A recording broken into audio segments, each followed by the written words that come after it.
with the second chapter of the book of Amos yesterday. Amos laid out how, due to the sins, all the nations around, Sor and Sidon and Paleshet and Edom and Ammon, were going to be punished. And the common theme was, for 3 I can forgive, but for the 4th I cannot. Something about 4, the number 4 as being that which shows too much. You can relate it perhaps numerologically. We talk about number 40 being a generation, 40 years in the desert, right?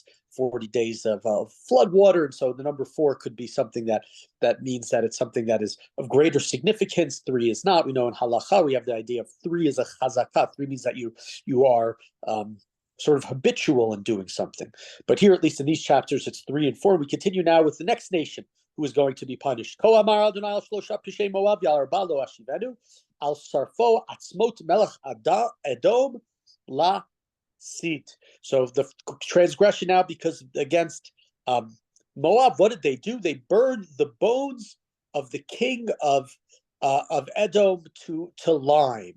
And so terrible things that are being done, and it seems as being disgraceful to the king and disgraceful to the human body. And so this is seen as one of their sins. And thus, Vishilachti Eish Moab el Chlar Menot HaKriot Umeit B'Sha'on Moab B'Turab B'Kol Shofar.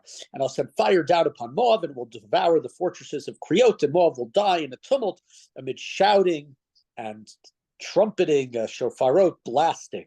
Vichrati shofet mikirba v'chol sareha eharog imo amar Adonai. And I'll wipe out the ruler from within her and slay all of her officials, so says God. Okay, we have one more until we get to the ultimate one. Ko amar Adonai, al shlosha pishei Yehuda v'arba'a lo ashivenu.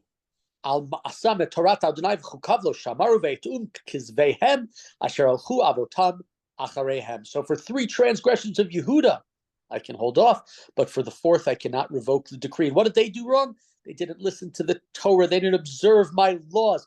They listened to their delusions, following the ways of their ancestors, not following the ways of their ancestors like Moshe or Yoshua or the great prophet Shmuel, but following the ways of their ancestors in terms of the worship of idols. And so this, God says, I cannot forgive them for this.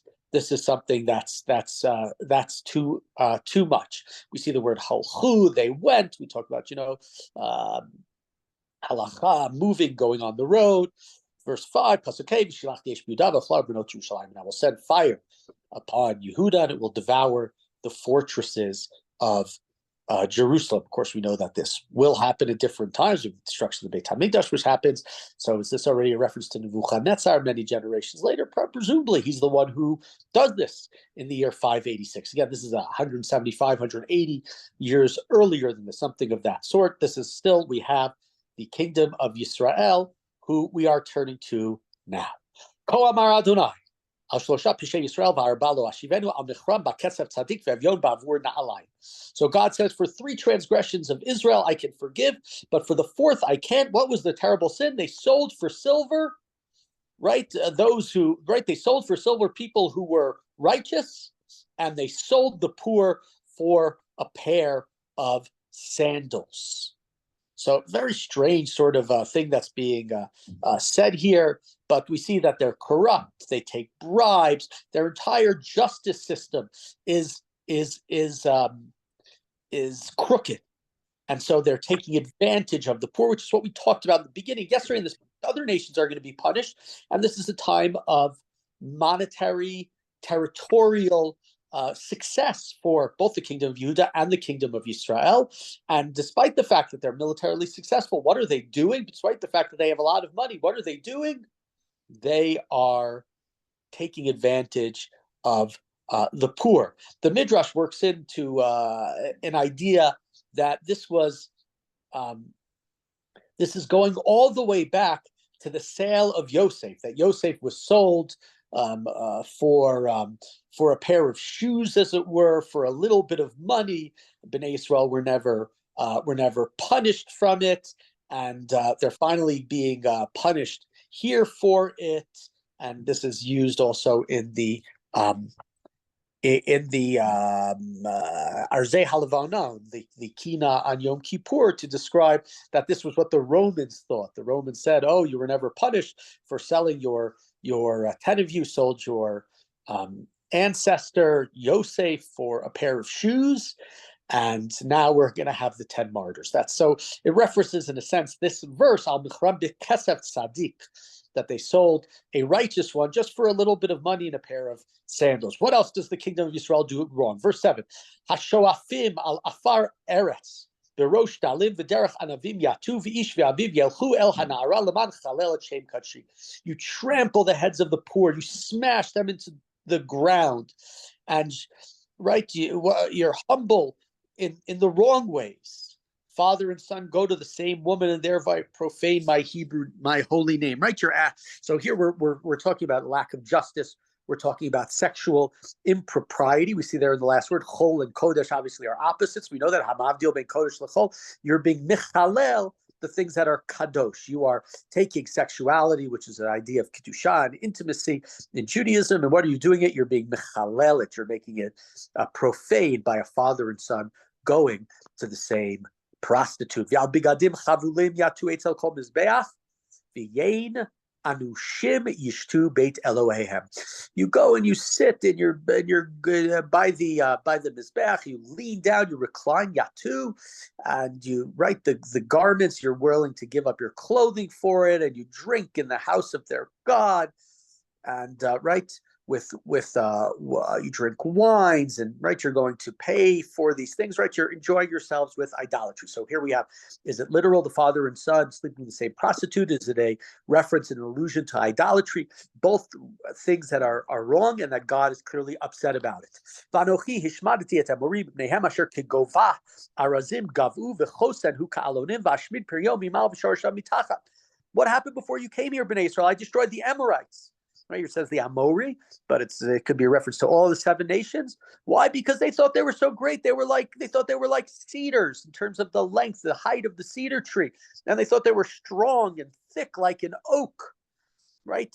That's what they thought they were. But I destroyed from above and below. And I took you out of Egypt to replace them. Right, the Amori I'm going to destroy, and you're going to be my new people in this holy land. I took you out of Egypt. I brought you through the desert miraculously. The word miracle is not used in this verse, but miraculously, in order that you replace the local nations. There's not going to be the land of Canaan anymore. It's going to be Eretz Yisrael. It's not going to be the Amori, the Prizi, the Chivi, the Yevusi. Vakim, we're in verse 11. And what did I do? I made your sons into prophets and your young men into Nazarites.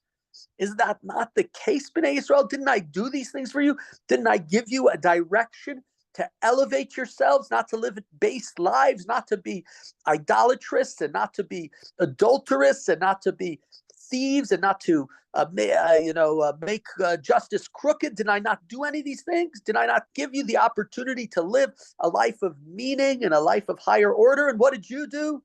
But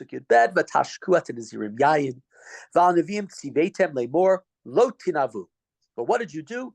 You gave the Nazarites wine to drink. And you ordered the prophets not to prophesy. We don't want the spirituality. We're going to corrupt you. We don't want you to go down that road. We don't want you to act properly. And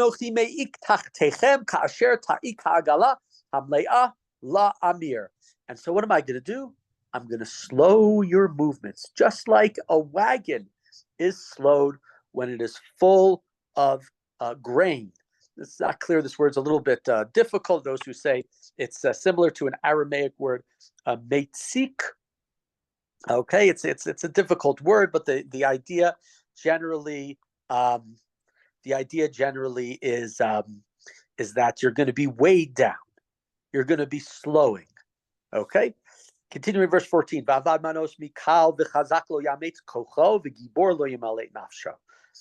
And those who are kal, those who are strong in their legs, they're going to be weak. They're going to be avad. They're going to have trouble. And those who are strong as well, not just kal, not just swift, but those who are strong, their strength will not stand for them. And I think about this back in Yeshaya, I think it was the 44th chapter of the book of Yeshaya. Kovei Hashem yachlifu koach.